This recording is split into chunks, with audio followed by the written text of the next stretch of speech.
I was eating cereal at my foster family's kitchen table when the social worker knocked on the door. Mrs. Henderson answered and I heard my name mentioned. 10-year-old me thought maybe my parents had finally come back. They hadn't. Your Uncle Robert wants to see you, the social worker explained. He's your father's brother. He's been trying to locate you since you entered the system. I didn't remember having an Uncle Robert. My parents had never mentioned family, never brought relatives to our apartment, never talked about anyone except themselves and their problems. The visit was scheduled for the following Saturday at a coffee shop downtown. Mrs. Henderson drove me there and waited in the car while I went inside to meet this uncle I'd never heard of. He was tall like my father but cleaner. His clothes looked expensive and his hair was combed. He stood up when he saw me approach his table. "You must be Sarah," he said gently. "I'm your Uncle Robert. Your dad's older brother. Why didn't I know about you? Your parents and we had disagreements about some things. I tried to stay in touch, but they moved around a lot and didn't want contact with family. Uncle Robert bought me hot chocolate and asked about school, about my foster family, about whether I needed anything. He seemed genuinely interested in my answers, which was more attention than my parents had ever given me. I want you to know that I've been looking for you since the day you were placed in care," he said. "It took my private investigator 8 months to track you down through the system. Why were you looking for me? Because your family. Because you deserve better than what happened to you." He explained that my parents had taken money from someone and disappeared, leaving me behind. He didn't say how much money or who they'd taken it from, but his expression suggested it was serious.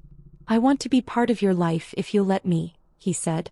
"I can't undo what they did, but I can try to help moving forward." Uncle Robert became the most consistent adult in my life. He visited every other weekend, took me to museums and baseball games, helped me with homework over the phone, and made sure I had everything I needed. When Mrs. Henderson said the other foster kids were jealous of my rich uncle, I realized that Uncle Robert had more money than I'd understood. "What kind of work do you do?" I asked him during one of our Saturday outings. "I develop real estate. I buy properties, improve them, and either sell them or rent them out.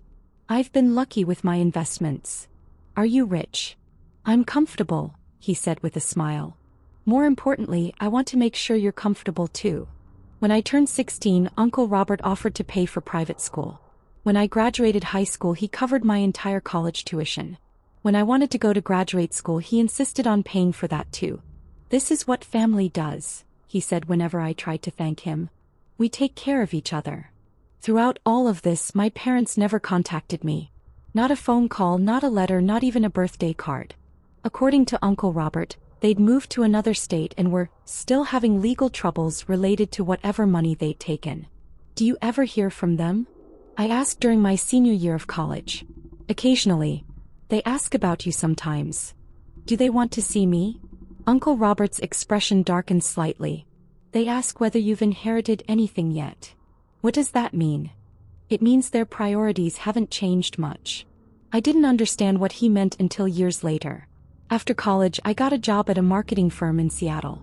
Uncle Robert helped me with the down payment on a small condo, co-signed my car loan, and continued to be the supportive family I'd never had as a child. We talked every week, visited each other regularly, and he never missed important events in my life. When I got engaged to David, Uncle Robert insisted on paying for the wedding. "You're the daughter I never had," he said. "Let me do this."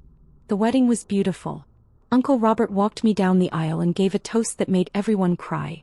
My parents were not invited and did not attend. 2 years later, David and I bought a house. Uncle Robert contributed $50,000 toward the down payment. When our daughter Emma was born, he set up a college fund for her immediately. "I want her to have all the opportunities you didn't have when you were young," he explained. Uncle Robert was the perfect grandfather to Emma.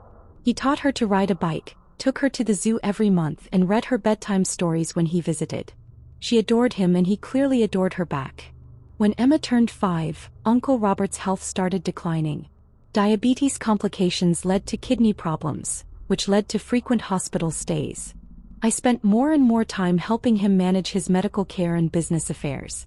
"I need to update my will," he told me during one hospital visit. "I want to make sure Emma's future is secure, and I want to make sure you're taken care of." "Uncle Robert, don't talk like that. You're going to be fine." I'm 78 years old with failing kidneys, Sarah. We need to be realistic. He asked me to help him organize his financial documents and work with his attorney to update his estate planning. I was shocked to learn the extent of his wealth. Real estate investments, stock portfolios, business partnerships. Uncle Robert was worth far more than I'd realized. How much? I asked his financial advisor. Approximately $18 million plus properties. 18 million? Your uncle has been very successful over the years. He owns commercial real estate in 4 states, plus residential properties and investment accounts. Who inherits all of this? According to his current will, you inherit everything except for specific bequests to charity. Emma gets a separate trust fund of $2 million. I sat down heavily. He's leaving me $18 million? Plus the house in Bellevue, the lake cabin, and the commercial properties. He's been very clear about his intentions. Uncle Robert passed away on a Tuesday morning in March. I was holding his hand when he died, and his last words were, "Take care of Emma." The funeral was held the following Saturday. Nearly 200 people attended, business associates, neighbors, church members, and friends from his community. Uncle Robert had been well loved and respected. My parents did not attend the funeral. The will reading was scheduled for the following Tuesday at the law offices of Morrison, Chin and Associates. I arrived with David and my attorney, expecting a straightforward process. I was not expecting to see my parents sitting in the waiting room. I hadn't seen them in 27 years. Dad looked older but still had the same shifty expression I remembered from childhood. Mom had gained weight and was wearing clothing that looked expensive but didn't fit properly. "Sarah." Mom stood up and approached me with her arms outstretched. "Oh honey, we've missed you so much." I stepped back. "What are you doing here?" "We're here for Uncle Robert's will reading," Dad said. "We drove up from Phoenix as soon as we heard about his passing." "How did you even know he died?" "We've been keeping track of family news," Mom said. "We knew you two were close." My attorney leaned over and whispered, "Did you know they were going to be here?" I had no idea. The estate attorney, Mr. Morrison, called everyone into the conference room. Besides my parents, David, and me, there were representatives from 3 charities that Uncle Robert had supported. "We're here to read the last will and testament of Robert William Chin," Mr. Morrison began. Mr. Chin was very specific about his intentions for his estate. He read through the charitable bequests first.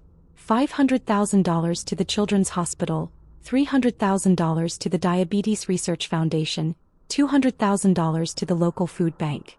Then he got to the main estate. "To my beloved niece Sarah Chin Williams, who has been the daughter I never had and the light of my later years, I leave the remainder of my estate, including all real estate properties, investment accounts, and personal belongings. The current value of this bequest is approximately $18 million.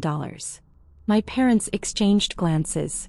"To my great-niece Emma Williams, I leave a separate trust fund of $2 million, to be managed by her mother Sarah until Emma reaches age 25. Mr. Morrison continued reading specific details about the properties and accounts, but I was focused on my parents' expressions. They looked expectant. When the reading concluded, Mr. Morrison asked if there were any questions. Dad raised his hand. "What about the family provisions?" "I'm sorry, what do you mean?" "Well, Robert was my brother. Sarah's my daughter. Surely there are provisions for immediate family members." Mr. Morrison looked confused. Mr. Chin was very clear about his beneficiaries. "Sarah inherits the estate." "But we're talking about $18 million, Mom interjected. "That's too much money for one person. Family estates should be shared among family members." Mrs. Chin was very specific about his intentions, Mr. Morrison said carefully. "The estate goes to Sarah." "We'll need to contest this," Dad announced. $18 million should be divided among Robert's surviving relatives. Sarah can have the largest share, but his brother and sister-in-law should receive portions as well. I stared at them. "You want to contest Uncle Robert's will?" "We're not trying to be greedy," Mom said. "But family money should stay in the family. You get the majority, we get reasonable shares. Everyone's happy." "You abandoned me when I was 10 years old." "That was different," Dad said. "We were having financial difficulties and couldn't provide proper care. Robert could give you opportunities we couldn't. It worked out for everyone." "Financial difficulties?" We made some mistakes with money that belonged to other people, Mom explained. We had to leave town quickly and we couldn't take you with us. It would have been dangerous for you. So you just left me. We left you with people who could take better care of you, Dad said. And look how well you turned out. College education, nice house, good job. Robert did right by you. And now Robert is gone, Mom added, so it's time for the family to come back together. We've missed so much of your life and Emma's life. We want to be part of the family again. Where have you been for 27 years? We've been in Phoenix trying to rebuild our lives, Dad said. We always planned to reconnect once we got back on our feet financially. And now I've inherited $18 million, so you're back on your feet? Sarah, don't be cynical, Mom said. We're here because we love you and we want to be a family again. The money is just, well, it's an opportunity for all of us to have security. My attorney leaned over again. Do you want to continue this conversation? Before I could answer, Dad continued talking. We've already consulted with an attorney in Phoenix about family inheritance laws. When someone inherits a large estate, immediate family members have rights to contest the distribution, especially when they were excluded without reasonable cause. Excluded without reasonable cause, I repeated. Robert may not have understood our family situation completely, Mom said. He may have thought we didn't want contact with you, when really we were just waiting for the right time to reconnect. The right time being after he died and left me $18 million. Sarah, you're being hostile, Dad said. We're trying to have a reasonable conversation about family and money. Robert left you far more money than one person needs. Sharing it with your parents is the right thing to do. How much do you want? We're not being greedy, Mom said quickly. Maybe $4 million each for your father and me. That leaves you with $10 million plus the properties. Everyone's comfortable and we can all move forward as a family. $8 million. It's fair, Dad said. We're your parents. We have rights. Mr. Morrison cleared his throat. Actually, there's something else I need to mention. Mr. Chin anticipated that there might be challenges to his will, particularly from Sarah's parents. He opened another file folder. Mr. Chin asked me to prepare a letter to be read in the event that anyone contested the will or claimed that family members had been excluded unfairly. What kind of letter? My attorney asked. A letter explaining his reasoning for the distribution, along with supporting documentation. Mr. Morrison began reading. If my brother Michael and his wife Linda are present at this will reading, and if they are expressing surprise or dismay at being excluded from my estate, I want them to understand my reasoning. My parents looked uncomfortable. 27 years ago, Michael and Linda took $13,000 from a client's account at the construction company where Michael worked.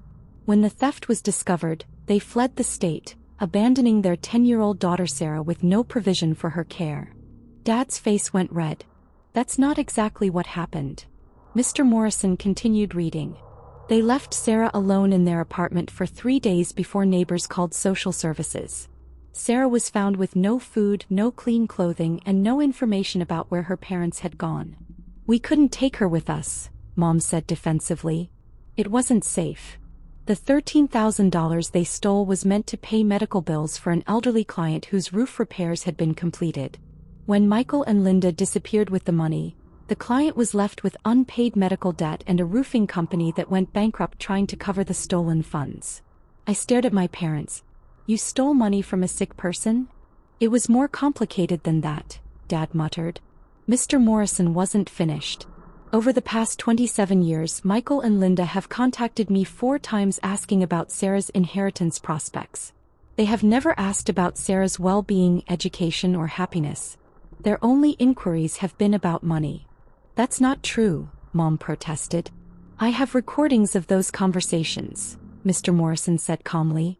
Mr. Chin recorded all communications with family members to protect Sarah's interests. He opened a laptop computer on the table.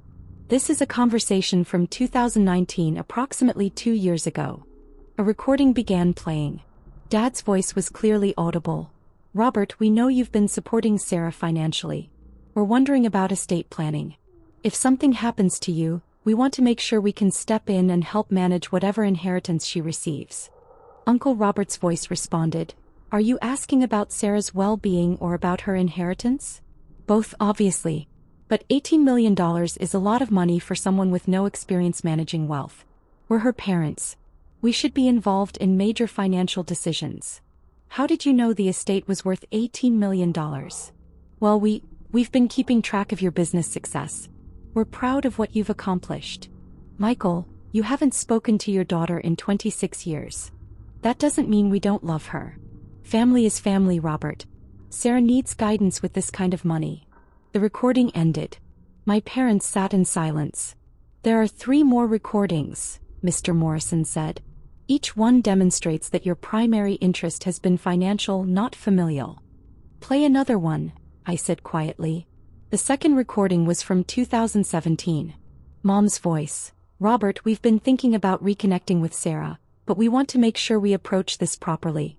If she's inheriting substantial assets, we don't want her to think we're only interested in money. Uncle Robert, are you only interested in money? Of course not. But we also don't want to be excluded from family wealth that Michael should rightfully inherit as your brother.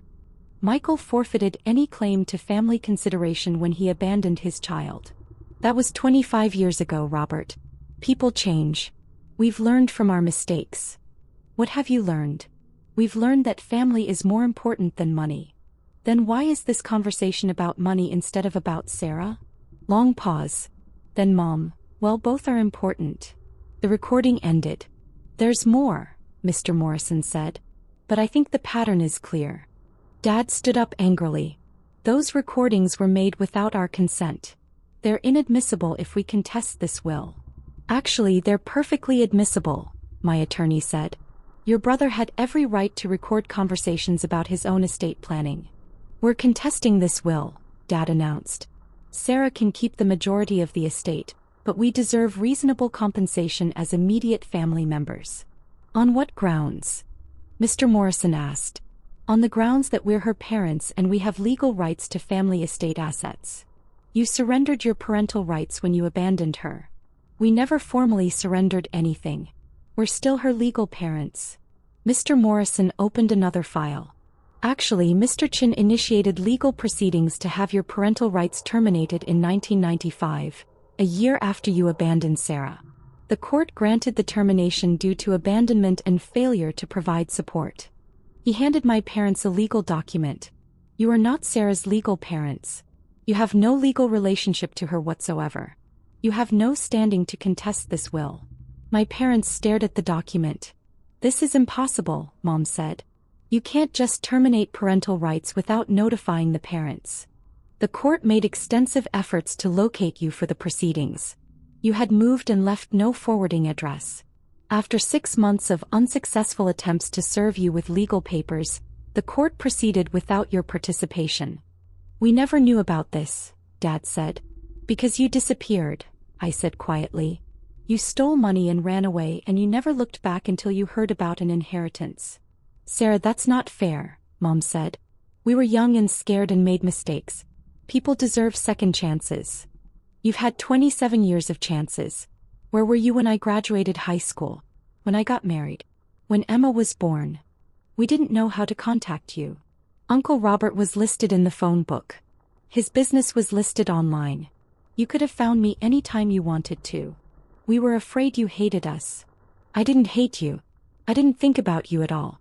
Uncle Robert was my family. Dad sat back down heavily. So we get nothing? After everything we've been through. What have you been through? 27 years of guilt and regret about leaving you, Mom said. 27 years of wondering how you were doing and hoping you could forgive us someday. But not 27 years of trying to find me or contact me or be part of my life. We were building new lives in Phoenix. We couldn't just drop everything and come back here. Why not? Because.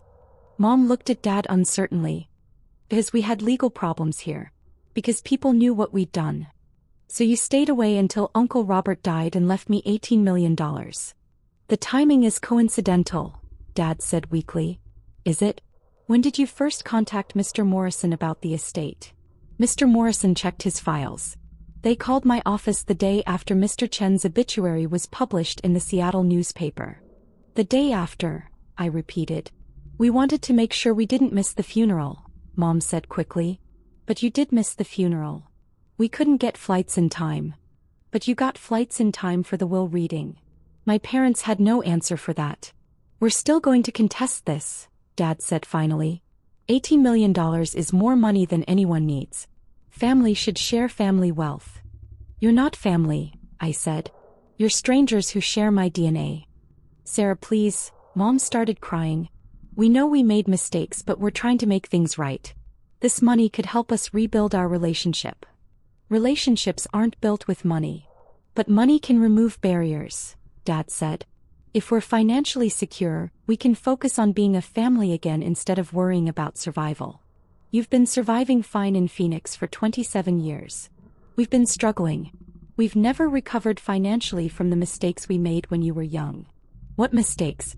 You mean stealing $13,000 from a sick person? It wasn't like that, Dad said. The money was sitting in an account and we borrowed it temporarily. We planned to pay it back. With what money? We had plans. Investments that didn't work out. So you gambled with stolen money. We made bad decisions. Young people make bad decisions. But we've learned from those mistakes. Have you? Because right now you're trying to take money that doesn't belong to you. This is different. This is family money. No, this is Uncle Robert's money. He earned it and he chose how to distribute it.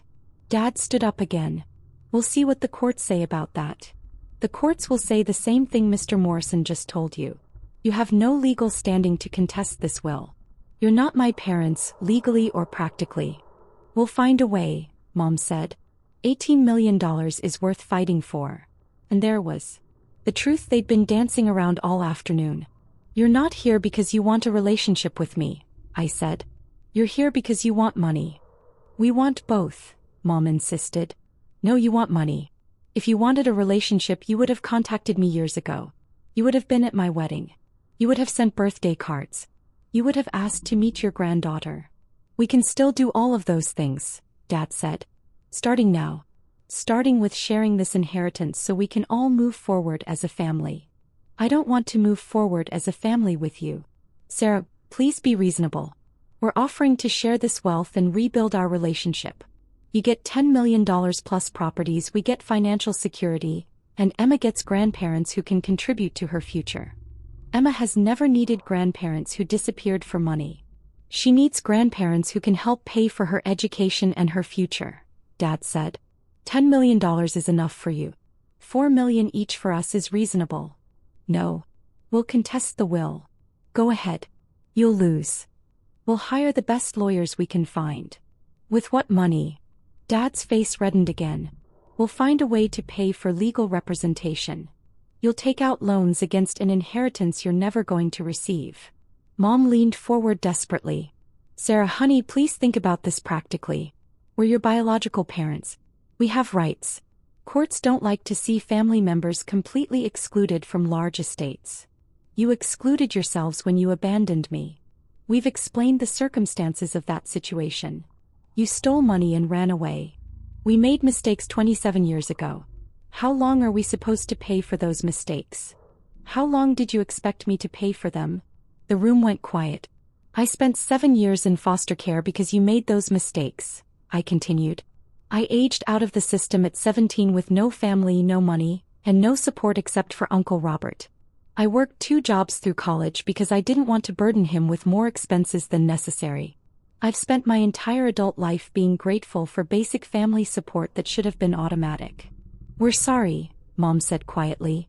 Are you sorry for abandoning me, or are you sorry that your abandonment cost you $18 million?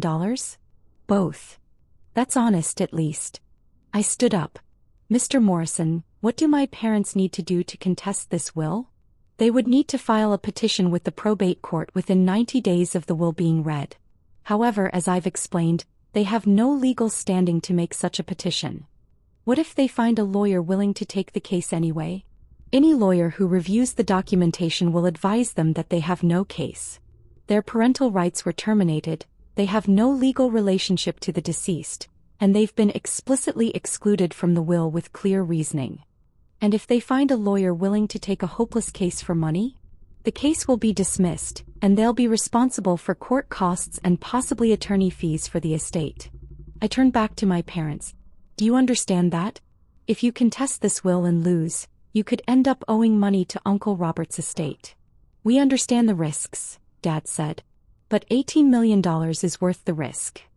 It's not your $18 million. It should be partly ours. Why?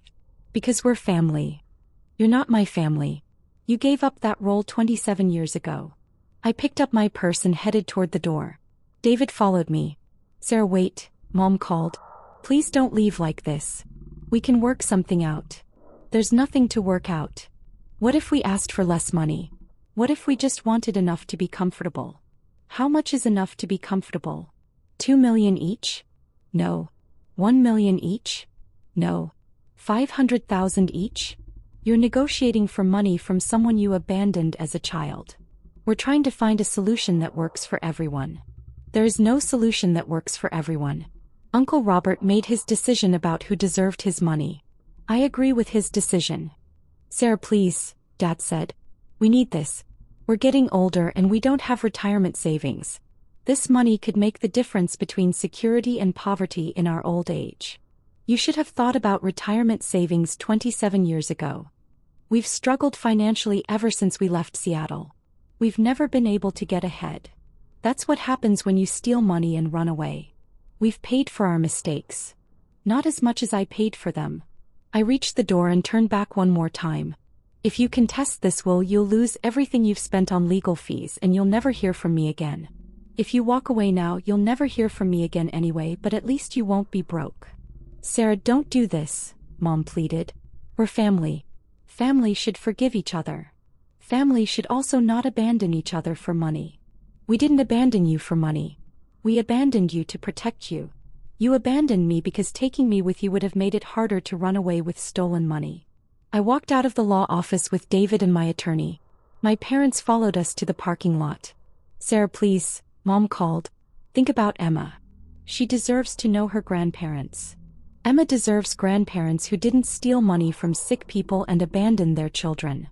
We've changed. Have you?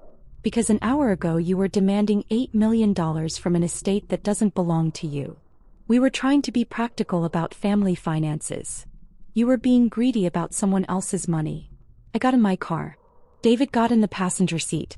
Through the window I could see my parents standing in the parking lot looking lost. Dad approached my window. I rolled it down halfway. This isn't over, he said quietly. We'll find a way to contest this will. $18 million is too much money to walk away from. That's exactly why Uncle Robert left it to me instead of you. I drove away. In the rearview mirror, I could see my parents standing next to their rental car, probably trying to figure out how to pay for lawyers they couldn't afford to fight a case they couldn't win for money they were never going to receive. 3 months later, I received notification that my parents had indeed filed a petition to contest Uncle Robert's will. Their lawyer withdrew from the case 2 weeks later when they couldn't pay his retainer fee. The petition was dismissed for lack of standing. Uncle Robert's $18 million went into trust accounts that would fund Emma's education, support various charities, and provide me with financial security for the rest of my life. I used some of the money to establish a scholarship fund for children aging out of foster care. My parents never contacted me again after the case was dismissed. I assumed they went back to Phoenix to continue their lives of financial struggle and poor decisions. Emma asks about her other grandparents sometimes.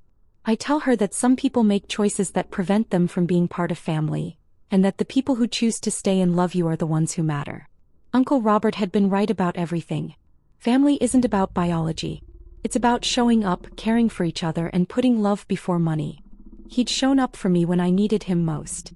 I'll spend the rest of my life making sure his legacy shows up for other people who need family.